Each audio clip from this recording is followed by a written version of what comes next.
Bienvenidos a Documentos TV, aquí en la 2 y en el canal internacional de Televisión Española.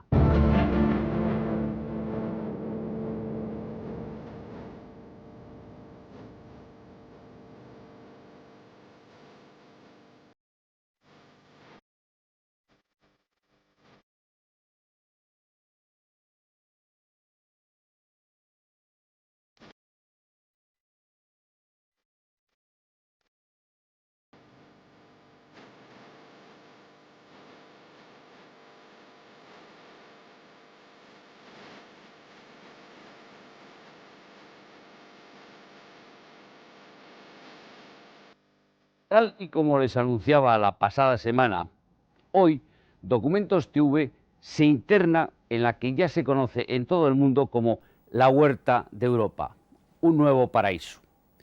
El cultivo intensivo bajo plásticos ha convertido en multimillonarios a los agricultores de Almería y ha hecho de la provincia la despensa de frutas y hortalizas de toda la Unión Europea.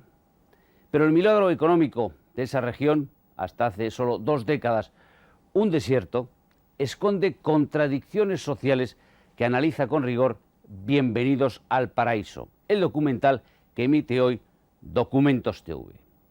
En él se recoge el día a día de los invernaderos, desde el pesado trabajo que realiza generalmente mano de obra inmigrante hasta los últimos avances agrícolas. Más de 60.000 inmigrantes extranjeros, la mitad de ellos ilegales, malviven junto a los invernaderos en los que trabajan en unas condiciones que a menudo son impuestas por las mafias que operan en la comarca. Los sucesos del Ejido, en febrero de este año, son solo un síntoma de los ajustes económicos y humanos que vive la zona. Porque el milagro almeriense, según se afirma en la región, no ha hecho más que empezar. Bienvenidos al Paraíso se acerca también a los múltiples experimentos genéticos que los laboratorios extranjeros realizan con las hortalizas de Almería. Las manipulaciones sufridas por las semillas han conseguido producir desde sandías amarillas hasta tomates cuadrados.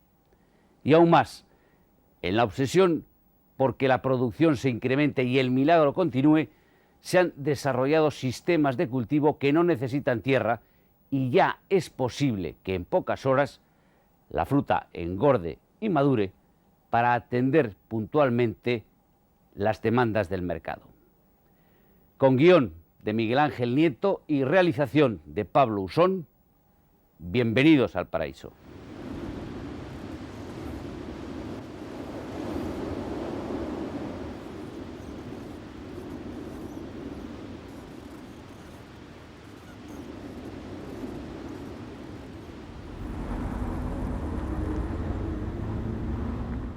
Los invernaderos de Almería se pueden ya regar por internet.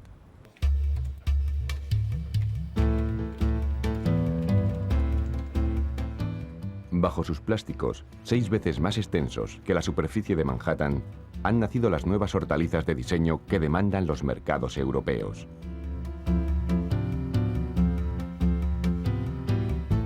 El milagro almeriense solo ha tardado 2 décadas en hacer ricos a los agricultores de la zona. Los empresarios agrícolas de la provincia facturan en conjunto 1.500 millones de pesetas cada día.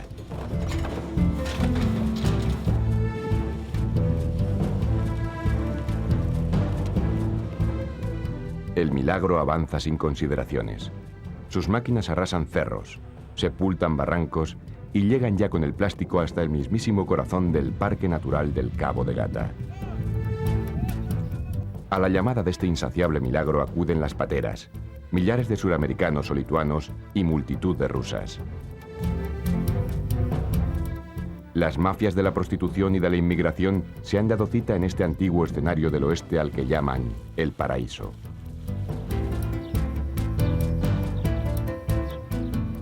Bienvenidos al Paraíso.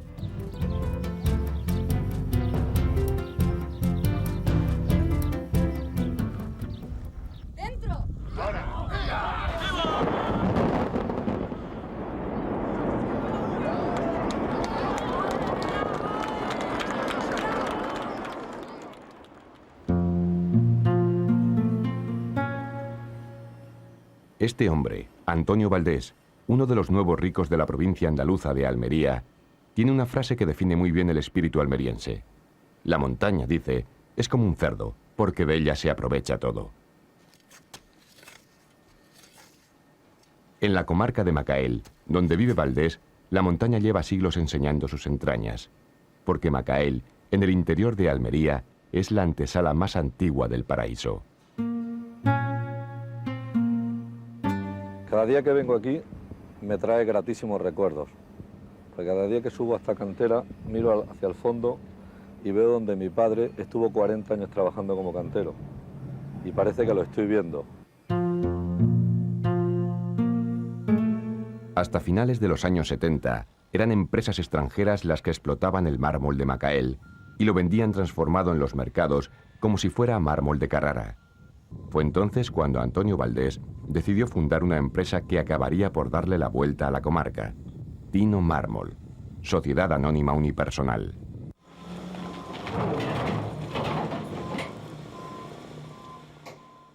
Yo empecé con 18 años. Con 18 años empecé, como decimos, mis primeros pinitos comprando y vendiendo. O sea, llevando el mármol de mi tierra, llevándolo a donde creía que debía estar. A Marbella, que eran los grandes, donde se hacían los grandes palacios, las grandes obras en el boom de los 80. Hoy que la economía está globalizada y que la base de la economía está en los productos y en los sistemas de comunicación, llevar como referencia la Alhambra de Granada en un producto es llevar muchas referencias. Es llevar una de las 7 maravillas más grandes del mundo como referencia. No necesita certificados de calidad, no necesita nada. Decir, en Macael es suficiente.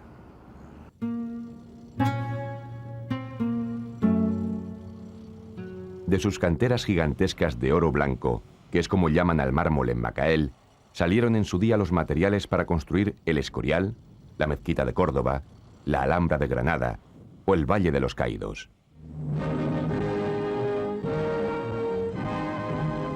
En tierras de Almería, donde existen vastas extensiones de terrenos improductivos, Su Excelencia el Jefe del Estado comprueba la labor del Servicio de Explotación y Mejora de la Zona Árida del Sureste Español. Franco presencia aquí la voladura realizada con 2 toneladas de dinamita de un trozo de monte en la Sierra del Fin.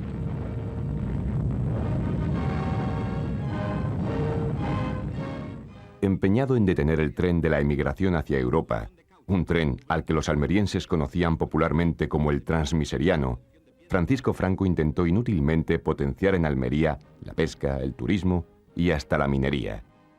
Pero fue su obsesión por sacar agua en la provincia más desértica y soleada del viejo continente la que desencadenaría, involuntariamente, uno de los fenómenos económicos más importantes de la historia de Almería. En las zonas de Campo de Dalias y Campo de Níjar se han alumbrado caudales de agua en la proporción de 2.161 litros por segundo. El ministro de Agricultura... Las aguas subterráneas hicieron el milagro en una región que malvivía del secano, cultivando parrales en las zonas más altas de la Alpujarra.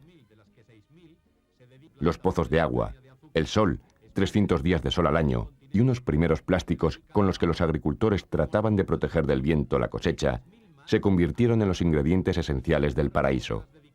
A finales de los años 70, millares de inmigrantes de la montaña almeriense y granadina comenzaron a llegar a los campos de Níjar y Dalías. Fue un verdadero boom. Reportajes de la época hablaban ya de un milagro incipiente escondido bajo los plásticos. Es realmente impresionante este conjunto de invernaderos, en los que se cultivan gran variedad de productos vegetales en cualquier mes y estación.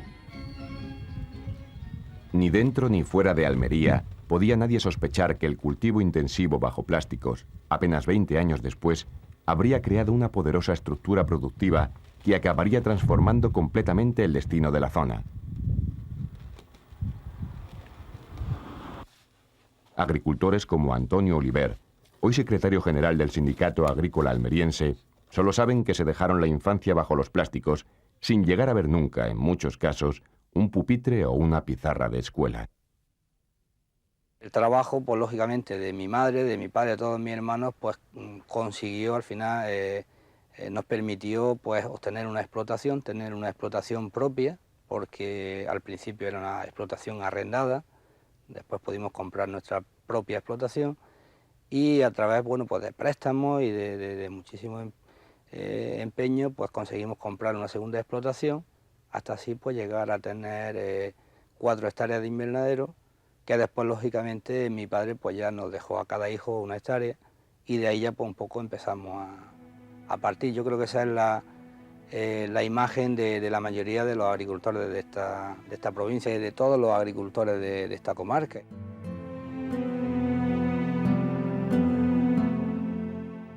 Los economistas le han puesto nombre a un fenómeno que ha convertido a Almería en la despensa de hortalizas de la Unión Europea.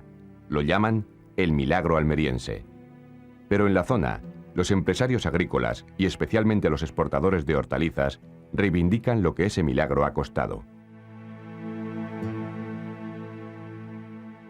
Nosotros pensamos que no ha sido ningún milagro. Los milagros son cosas que suceden inexplicablemente de la noche a la mañana, y esto no ha sucedido ni inexplicablemente ni de la noche a la mañana. Ha sido un proceso largo, de muchos años, y ha sucedido porque han coincidido determinados factores incontrolables y otros factores controlables. Se han tomado decisiones adecuadas en el momento oportuno, las ha tomado la gente que ha vivido aquí o gente que ha acudido aquí de otros sitios porque han visto oportunidades de negocio, y ha ocurrido lo que está ocurriendo.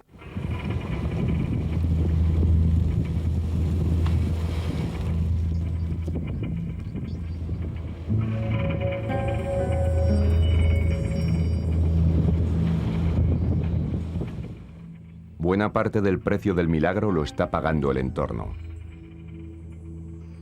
El milagro sepulta barrancos, desbarata cerros, invade la Alpujarra, acorrala literalmente las ciudades y se pierde en el mar en forma de desecho.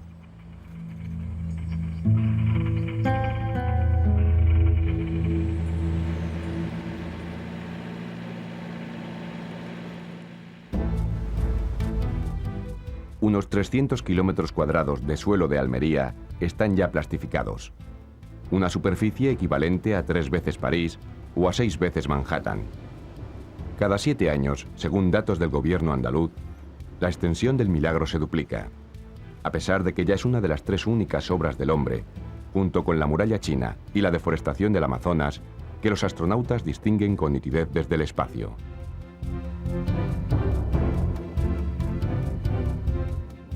Más de 18.000 familias viven directamente de la explotación agrícola de los invernaderos. Casi el doble, 30.000 familias más, vive de la industria auxiliar que se mueve en torno al plástico. Alambre, abonos, semillas, productos fitosanitarios, canalizaciones de agua, roturaciones de montes, comercio o servicios administrativos son sectores que también han florecido al amparo del milagro.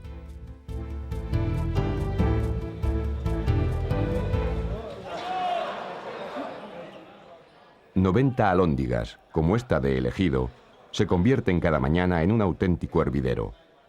Los agricultores llevan las frutas y hortalizas que han recogido al amanecer y al mediodía son subastadas y adquiridas por los mayoristas, los intermediarios internacionales o los exportadores almerienses.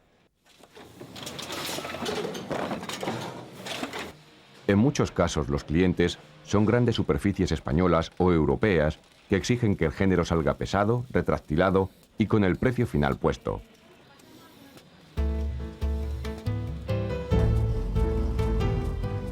Más de 500 camiones frigorífico cargan cada día en las alhóndigas de Níjar o El Ejido para llevar la mercancía hacia ciudades como Londres, Rotterdam, Hamburgo o Berlín.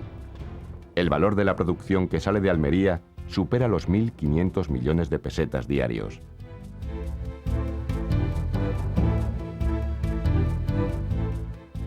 Cada familia almeriense explota una media de 2 hectáreas de terreno, es decir, el equivalente a 2 campos de fútbol. Plastificar 2 hectáreas, que antes se hacía de forma completamente artesanal, requiere hoy de inversiones que nunca bajan de los 100 millones de pesetas. El beneficio anual es igualmente asombroso. Una explotación así le deja al agricultor entre los 10 y los 20 millones de pesetas limpios. El plástico, además, da empleo a más de 60.000 inmigrantes extranjeros, la mitad de ellos ilegales.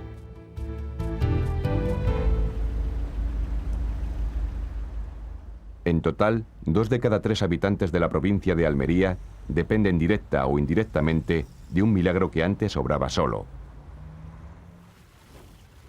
Un milagro al que ahora, como reconoce el máximo responsable de los agricultores de la provincia, hay que inyectar miles de millones de pesetas para que siga inoculando su misericordia. Hay que buscar productos y formas de poder estar dándole siempre a la ama de casa derivados de lo que estamos haciendo. Ahora estamos con una sandía de carne amarilla, que es el nuevo... La gente la demanda, está igual que la otra, está de dulce, pero la otra vale, por ejemplo, 30 pesetas y esta vale 80, 90 pesetas. Una diferencia, la misma sandía, pero al no haber... Eso es lo que nos hace que tengamos, para estar salvando esas barreras que hay de dependencia, digamos, de climática o de otros países, siempre tenemos que estar buscando algo nuevo para poder seguir siendo competitivos y estar encontrando la rentabilidad necesaria para este campo.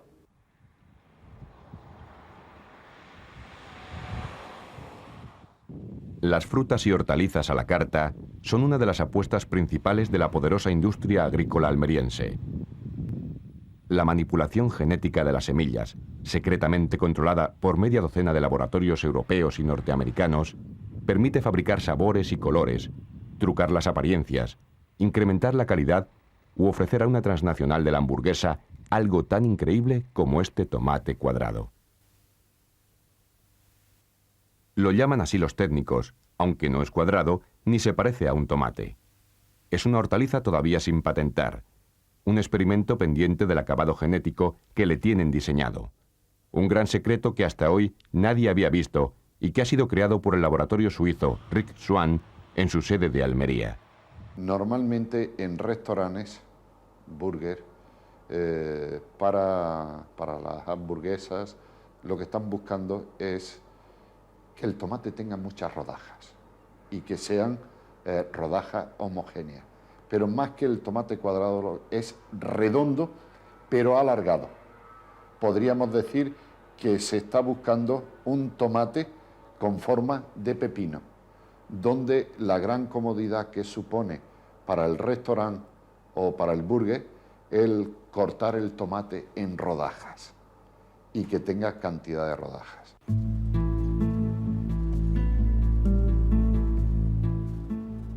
El 99% de las semillas que crecen en Almería son semillas artificiales producidas por laboratorios extranjeros. Cuestan unas 30.000 pesetas por hectárea. Se llaman semillas híbridas y se obtienen fecundando manualmente 2 de los llamados parentales, 2 variedades distintas de una misma familia de frutas u hortalizas. Una de las variedades aporta las características físicas, la forma, el sabor, la resistencia al transporte o el color. La otra, la variedad semental, aporta la reproductibilidad, la capacidad de procreación. De este modo, un solo metro cuadrado de invernadero puede llegar a producir hasta 20 kilos de tomates de diseño, frente a los 3 o 4 kilos que venía produciendo una tomatera tradicional. La hibridación hay que hacerla planta por planta, extrayendo el polen del macho e impregnando de él a la planta hembra. El coste de la mano de obra sería disparatado si no fuera porque se realiza en países como China, Indonesia o Pakistán, donde los salarios son ínfimos. El resultado son los frutos clónicos que exhiben los mercados, frutos perfectamente simétricos que, si se utilizaran para la siembra y no para el consumo, producirían variedades mutantes y probablemente incomestibles. Como la tierra de cultivo es cada día más cara y más escasa en el paraíso, los almerienses han descubierto la forma de prescindir de ella. Parece magia, pero en Almería todo es dinero. Las semillas sintéticas no necesitan suelo para crecer y convertirse en hortalizas. El cultivo hidropónico, un cultivo que puede realizarse sobre estanterías o suspendido en alambres, ya ha hecho acto de presencia bajo el plástico. Mediante un sofisticado sistema de inyectores, las plantas reciben las dosis justas de agua y alimento. El agricultor así puede engordar el fruto en pocos días o hacerlo madurar en pocas horas si el mercado lo demanda. El cultivo hidropónico, como novedad principal, es que no se cultiva en el suelo, sino se cultiva sobre bolsas normalmente de perlita, lana de roca o fibra de coco, con lo cual el suelo no es el sustrato necesario donde las plantas están creciendo, sino ese sustrato, esos alimentos que necesita la planta, se los estamos dando de una manera, digamos, exactamente lo que necesita en cada momento y en cada aporte la planta según las necesidades de crecimiento que tiene en cada momento. Por tanto, el cultivo hidropónico, además de no depender del suelo, tú puedes estar organizando exactamente el ciclo de crecimiento, de engorde y de maduración del producto en función de las necesidades que tenga el mercado en cada momento. El cultivo hidropónico cuenta ya con un soporte tecnológico pionero en todo el mundo. Desde los ordenadores de esta empresa, desde sus sedes de Madrid o Almería, se riegan y alimentan un centenar de invernaderos de la zona.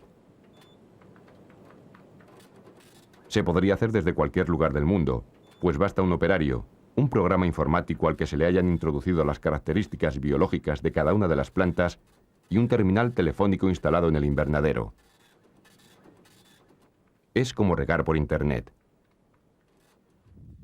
Se consigue así el control exacto de la humedad del invernadero, el del riego, el de los abonos y el de los productos fitosanitarios que necesita la planta. El riego informatizado es solo una de las asombrosas novedades de un paraíso que también fabrica insectos a la carta.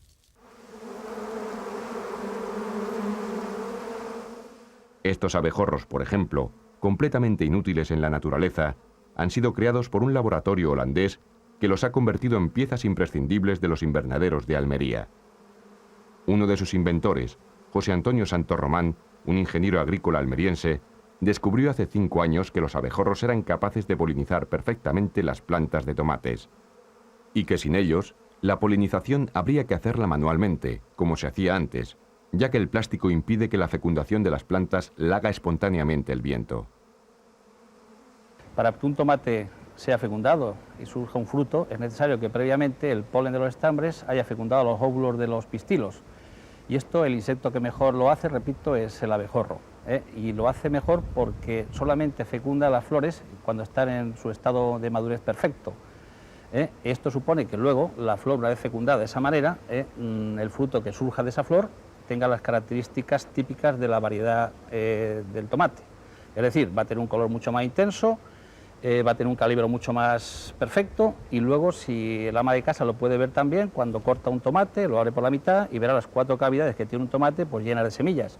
Esto quiere decirse que la fecundación ha sido biológica, y de alguna manera ese tomate va a tener muchísimo más sabor. Los abejorros polinizadores se crían en una nave industrial situada en el ejido. Los técnicos los cruzan a mano, los engordan en cubetas de arena con sustancias especiales y los hibernan en cámaras frigoríficas.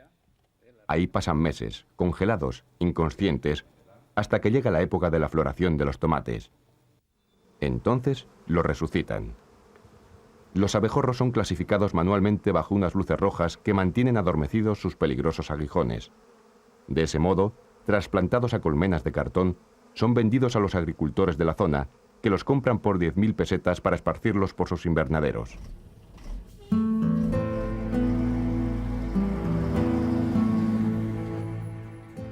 Millones de abejorros de patente holandesa faenan a diario bajo las 30.000 hectáreas de suelo plastificado de Almería, bajo ese paraíso asfixiante que no deja de crecer.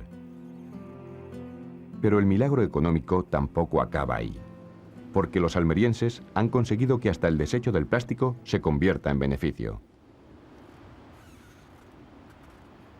La empresa de gestión medioambiental de la Junta de Andalucía, una empresa pública con sede en el Ejido, ha descubierto que la basura es oro y que en Estados Unidos se frotan las manos por ella. Lavado, triturado, centrifugado y secado, el desecho del plástico almeriense acaba convertido en lentejuelas como estas. Una empresa norteamericana lo transporta a sus plantas industriales de Winchester y Nevada y allí lo mezcla con polvo de madera. Los residuos de Almería acaban convertidos en un densificado plástico, en una especie de aglomerado sintético similar a la madera, pero más resistente a la corrosión y a la humedad. En Estados Unidos, el plástico acaba en los mercados en forma de tableros para la construcción de viviendas, para el solado de jardines o para el revestimiento de piscinas.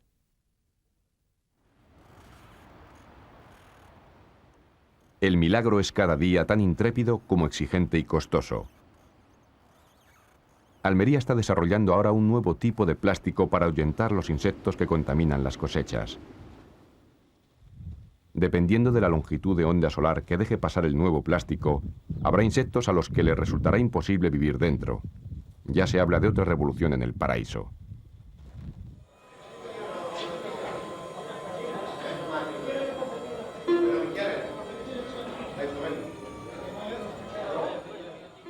Pioneros y millonarios, pero sin formación académica.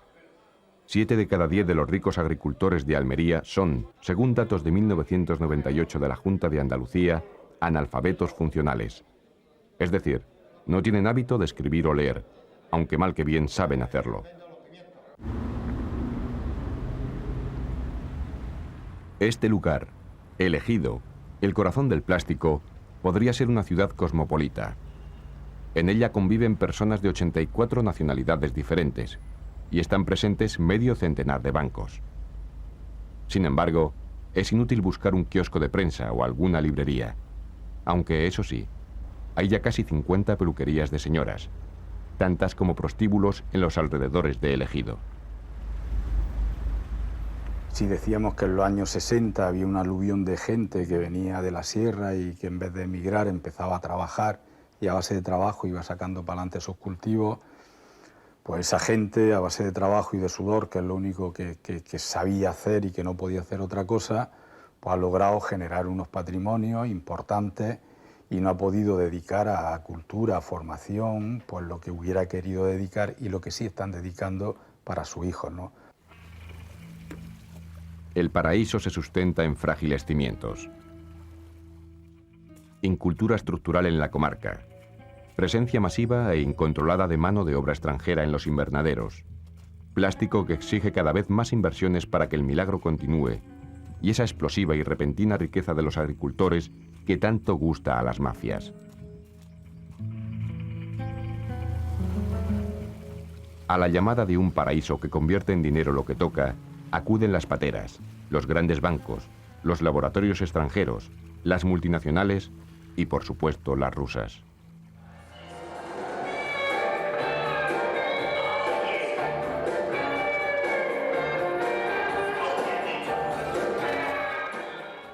Las rusas, traídas por la mano de mafias del este cada día más activas, han conseguido meterse en los bolsillos de los adinerados agricultores almerienses.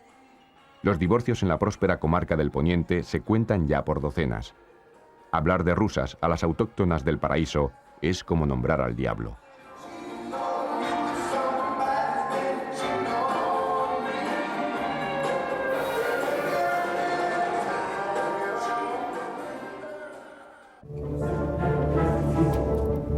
Al compás de Macael, los plásticos de Níjar y El Ejido cruzan también la frontera del milenio.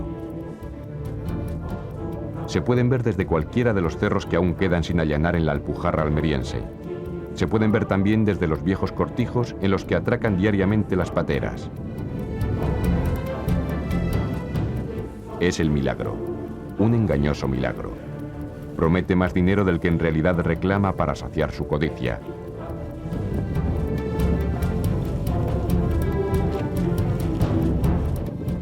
Y lo devora todo. La montaña se le ha quedado pequeña.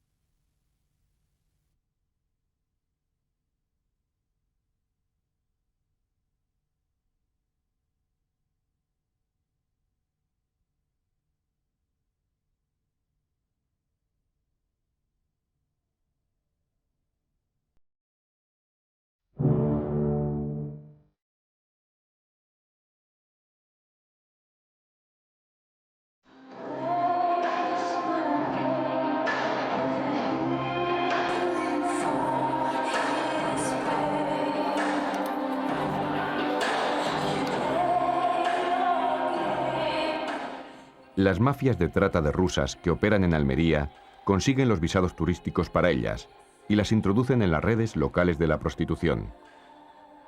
Pero casi ninguna regresa a su país cuando transcurren los 3 meses pertinentes. En la provincia del plástico es un secreto a voces que las autoridades, a instancias de la poderosa oligarquía agraria, hacen la vista gorda a los visados caducados de las rusas.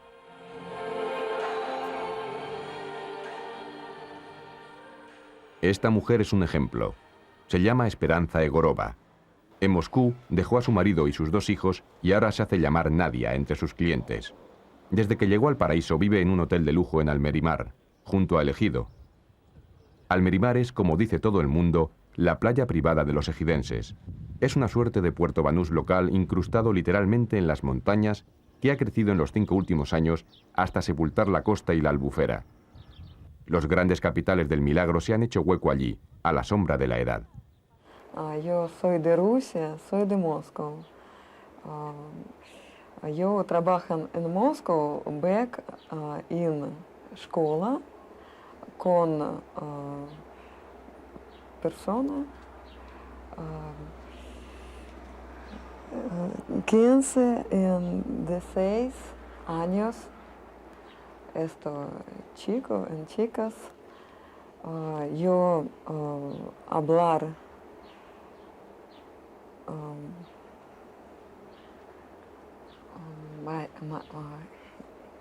maestro un plano geométrico. ¿Esto comprende? Yo tener mamá, madre, papá. Yo casado y tener 2 bambinos. Esto chico y chica. Yo en España trabajo en discoteca, yo bailar. ¿Dónde? Esta Almería. Todos los gastos de Nadia, su habitación, su ropa y su comida, los paga un potentado agricultor que la tiene contratada para él solo. Uno de esos poderosos agricultores que superan la media y que también, para él solo, muy probablemente, tiene a medio centenar de magrebíes o lituanos trabajando en sus 30 o 40 invernaderos. Por las noches, mientras su cliente hace vida familiar, Nadia trabaja en uno de los cientos de clubes de alterne de Roquetas de Mar, Agua Dulce o El Ejido, donde cobra lo mismo que un jornalero del plástico, entre 4.000 y 5.000 pesetas diarias. Ella se lleva, además, el 30% del precio de las consumiciones. Por contrato, eso sí, siempre verbal, está obligada a realizar al menos un striptease cada noche. Las rusas, como Nadia, no ejercen la prostitución tradicional a la que estaba acostumbrada la comarca. Son bellas e inteligentes señoritas de compañía que huyen de la antigua Unión Soviética y practican una prostitución de alto standing que a veces, cada día con más frecuencia, acaba en matrimonio.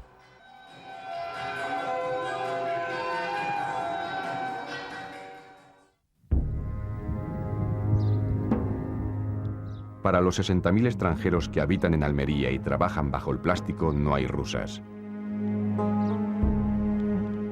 En realidad, no hay casi nada para ellos en un paraíso en el que opera un milagro estructuralmente selectivo. Hacinados en viejos cortijos, en apartamentos sobrehabitados o en chabolas de plástico junto a los invernaderos, los inmigrantes extranjeros, la mayoría de ellos magrebíes, han descubierto que un sueldo en el paraíso, bajo el calor intenso de los plásticos y expuestos al efecto cotidiano de los pesticidas, equivale a la mitad de lo que cobra un jornalero cuando recoge fruta en Lérida. Pero la vida como estos cortejos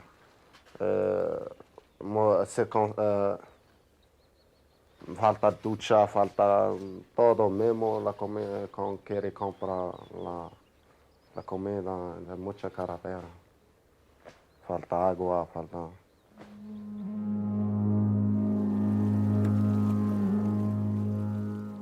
Como el joven Hassan Rosdi, recién llegado en patera y por supuesto sin papeles, muchos de sus compatriotas magrebíes de la zona se jugaron la vida en el Atlántico, pensando que habría algún dios en Almería que repartiría el milagro equitativamente.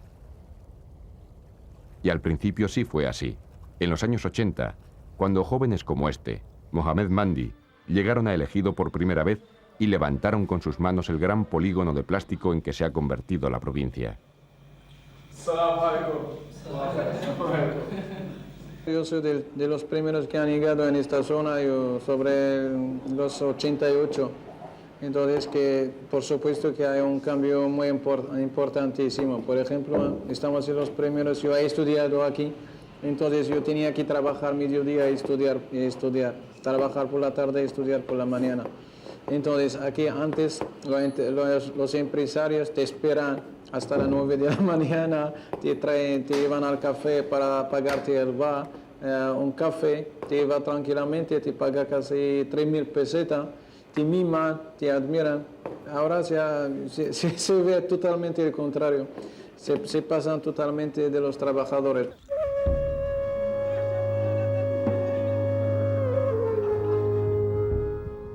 Es uno de los problemas de fondo del Milagro. Tratados en un principio como si fueran de la familia, los inmigrantes, y especialmente los magrebíes, se han convertido en un sector incómodo cuando han comenzado a reclamar los derechos laborales de los que carecían mientras se les consideraba como a hijos o cuñados. En la comarca del plástico, nadie se ha preocupado por averiguar qué es eso que los economistas llaman relaciones de producción. Tanto es así que los propios empresarios agrícolas se jactan de que el dinero no les ha cambiado y de que en sus fábricas no hacen ninguna falta las estructuras sindicales. No ha cambiado muy poco. Yo diría que a mí casi no me ha cambiado.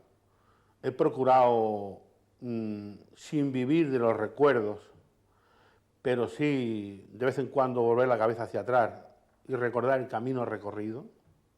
Eso me hace entenderme muy bien con mis trabajadores, que es mirarles a los ojos cuando hablas con ellos, mirarles a la cara, entender sus problemas, hasta tal punto que yo tendré en torno a los 600 trabajadores directos, más otros indirectos, y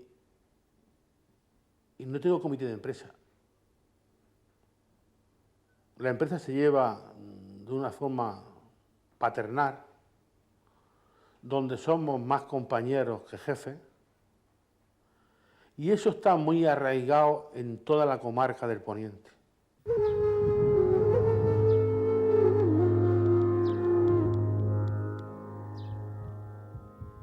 Ya en el año 1995, el prestigioso antropólogo español, Ubaldo Martínez Veiga, denunció públicamente al paraíso por primera vez.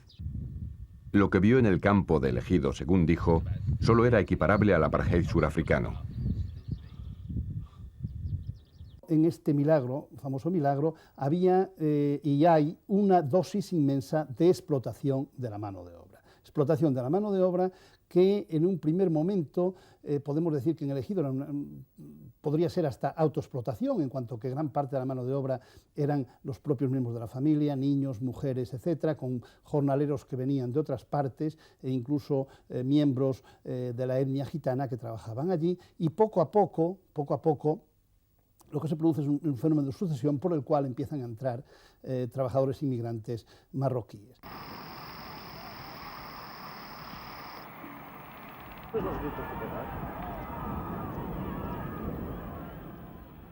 Los sucesos de Ejido de febrero del año 2000 fueron la primera manifestación de esos ajustes socioeconómicos que nunca se habían hecho en la comarca. Desde mediados de los años 90, coincidiendo con las peores cosechas registradas en la zona, al Milagro le rugían las tripas. Pedía inversiones multimillonarias para competir en los mercados europeos. Exigía mejoras genéticas y tecnológicas para incrementar la producción y aumentar los beneficios. Y reclamaba, como en general reclaman siempre los milagros económicos, que alguien pagara con su salario la factura del reajuste.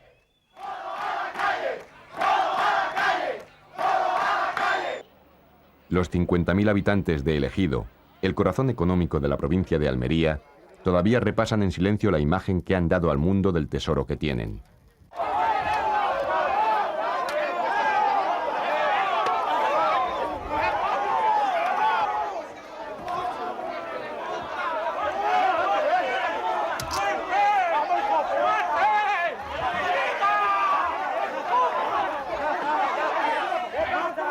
Yo creo que cuando uno va a un país, lo que hay que adaptarse al país que va uno, el destino, no a tú puedes luego libremente poder tener tu ideología o tu religión o lo que tú quieras, pero debes de respetar al país que vas. Y efectivamente el problema de los marroquíes muchas veces en su conjunto es que no respetan, no están respetando a la mayoría de los ciudadanos o las costumbres o su cultura. Entonces por eso es difícil de convivir. Porque también por su cultura están acostumbrados, por ejemplo, a vivir en la puerta de un bar cuando están en el tiempo libre y unirse junto a una vivienda 40-50, y claro, eso si hay un negocio o cualquier peluquería o un centro de llamada telefónica que tengan ellos ahí también, pues bueno, ahí se agrupan en torno de 50-60 personas, cortan las aceras, la gente tiene que desviarse, a lo mejor no dejan pasar o están molestando a los vecinos para entrar a un portal, y todo eso pues ellos mismos generan ese rechazo de la sociedad.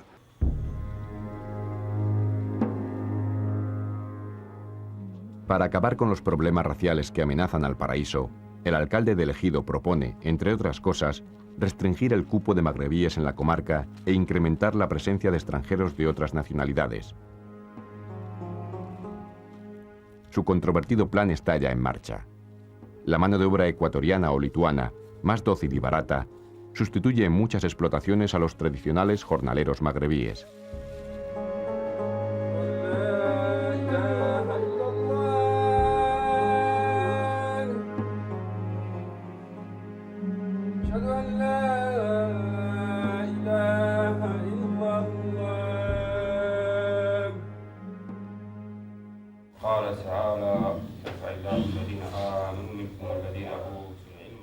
Esta podría ser una mezquita de Rabat, pero es una mezquita en Almería, concretamente en la localidad de Campo Hermoso.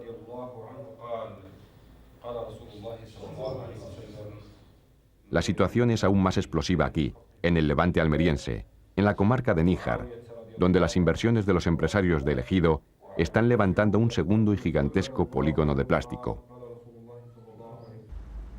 Los magrebíes son minoría en la zona. Los informes de un grupo de senadores españoles que visitó Campo Hermoso en las semanas previas a los últimos sucesos del Ejido hablaban abiertamente de racismo hacia el colectivo magrebí. En Campo Hermoso, de hecho, los magrebíes están siendo sustituidos por lituanos que de la mano de las mafias llegan a la comarca por millares. Invernaderos, tomate, pepinos. Nosotros ahora 4 personas no trabajan. Otras 3 personas trabajando ahora. Muy malo, mucho calor. Madre mía. Abrasados por un sol que no existía en sus países de origen, los emigrantes lituanos están todavía asombrados por las excelencias del paraíso. En Lituania, nada. No trabajo, poco dinero. Muy malo. Aquí bueno. Mucho tiempo no miro a Lituania, solo cuando volver, hablar con madre, con familia y volver aquí. Aquí bueno. Aquí pagar dinero mucho. Lituania poco. Las condiciones en que viven y trabajan los lituanos, traídos por grupos de agricultores asesorados por las mafias de la inmigración, se asemejan peligrosamente a la forma de vida de los magrebíes en el área de El Ejido.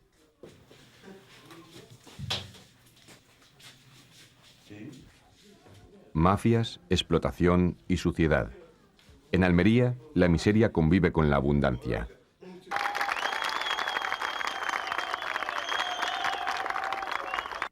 En la cara oculta del paraíso, en esa región de la miseria almeriense, una joven antropóloga que vive en El Ejido, Ángeles Castaño, ha concluido su tesis académica con una triste y documentada conclusión. En Almería sí hay racismo. Siempre ha habido, de hecho en El Ejido concretamente, un auténtico esfuerzo por mantenerlo fuera del espacio urbano, porque el espacio urbano sí es considerado como el espacio de nosotros. Y el espacio rural, pues, es el espacio donde trabajan los hombres, pero también ese espacio donde trabajan los hombres se identifica con el trabajo donde donde están los moros, porque la mayor parte de la mano de obra es marroquí. Y entonces, pues, si esa frontera existente entre las dos sociedades se ha intentado llevar a su plasmación práctica total, ¿no? Pero el milagro no tiene tiempo para consideraciones étnicas ni humanas y huye enloquecidamente hacia adelante, porque al milagro almeriense siguen rugiéndole las tripas.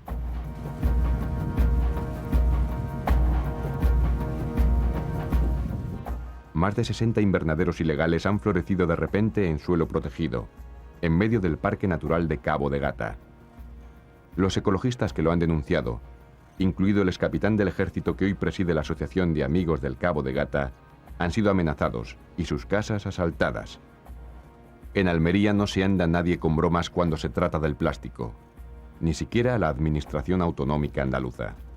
La Consejería de Medio Ambiente no ha querido enfrentarse con los agricultores, ni con los especuladores del poniente que han adquirido terreno barato dentro del parque, puesto que en el poniente, en la zona del ejido, ya se han terminado, ya no hay tierras ni hay agua, y entonces quieren expandir los cultivos bajo plástico en el parque. La Consejería de Medio Ambiente y el Ayuntamiento también están obligados a demoler esos invernaderos, porque si no lo hacen incurren en prevaricación por omisión. Y lo que están haciendo es dejar pasar el tiempo para que esos invernaderos se legalicen, prescriba la acción contra esos invernaderos y al cabo del tiempo pues, sean legales, que es lo que está sucediendo. Ya la mayoría de esos invernaderos no se pueden demoler.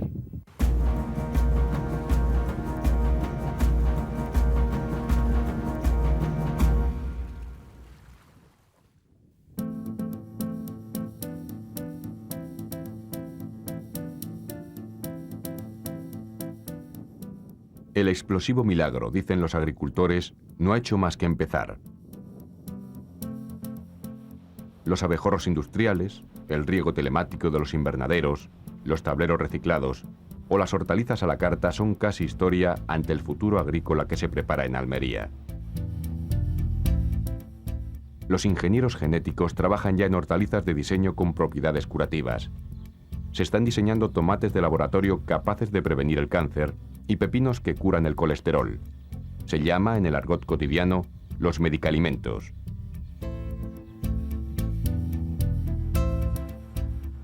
Cuando lleguen los medicalimentos, como aseveran los más pesimistas, no habrá parque natural que se resista ni cerro que se mantenga en pie.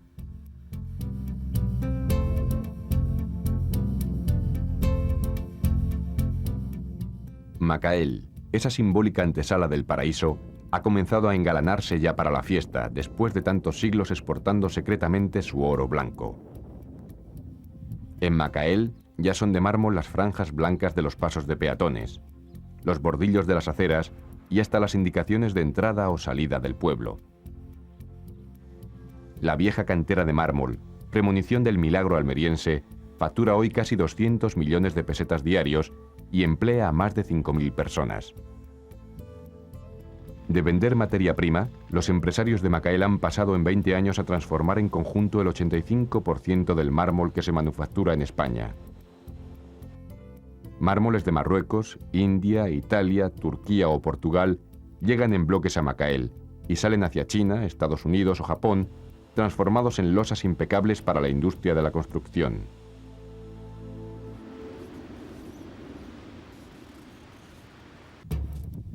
Al compás de Macael, los plásticos de Níjar y el Ejido cruzan también la frontera del milenio. Se pueden ver desde cualquiera de los cerros que aún quedan sin allanar en la Alpujarra almeriense. Se pueden ver también desde los viejos cortijos en los que atracan diariamente las pateras. Es el milagro, un engañoso milagro. Promete más dinero del que en realidad reclama para saciar su codicia.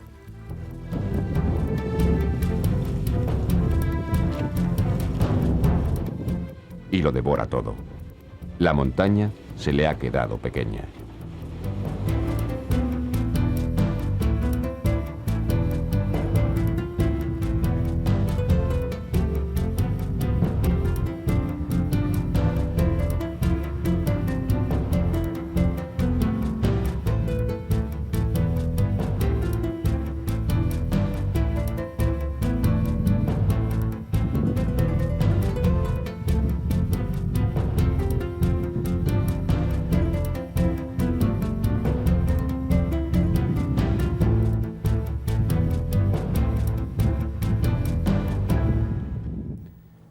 15 años después del comienzo de la reforma psiquiátrica, el enfermo mental en España sigue siendo un marginado. Este será el tema central de nuestra próxima cita. Pasan de ser enfermos a ser delincuentes. Ahí nos olvidamos de la enfermedad mental. En ese momento solo son delincuentes. Con una goma en la boca y una cinta se quiere el cable, un cable que iba a una máquina negra como este aparato, pero una máquina negra, enchufaba la corriente y la corriente iba por el cuerpo y por la cabeza, la mente y todo lleno de corriente. Terrible era eso. Imagínate que tú estás oyendo voces que te hablan y por mucho que alguien te diga que esas voces no existen, tú las estás oyendo, como me estás oyendo a mí ahora. Sabemos que estamos enfermos, pero tampoco se le puede poner carteles a la enfermedad. Este tiene psicosis, este tiene esquizofrenia, este tiene tal. Generalmente el loco sueña con la libertad, todos los días. Te llaman por loco, imbécil, tonto, idiota. Se llamaban los locos antiguamente. Lejos del manicomio, título del documental, se adentra en ese mundo 15 años después del comienzo de la reforma psiquiátrica. Aunque se han cerrado psiquiátricos, han surgido pequeñas residencias donde jóvenes psicóticos aprenden a controlar su enfermedad. Pero aún así siguen existiendo manicomios, instituciones inmensas donde se mezclan esquizofrénicos, retrasados mentales e indigentes sin enfermedad alguna. Con guión de Lola Mayo y realización de Javier Rebollo, Lejos del manicomio, la próxima semana, aquí en La 2 y en el canal internacional de Televisión Española, en Documentos TV. Hasta entonces, les espero para contarles en profundidad las cosas que pasan a espectadores como usted. Adiós.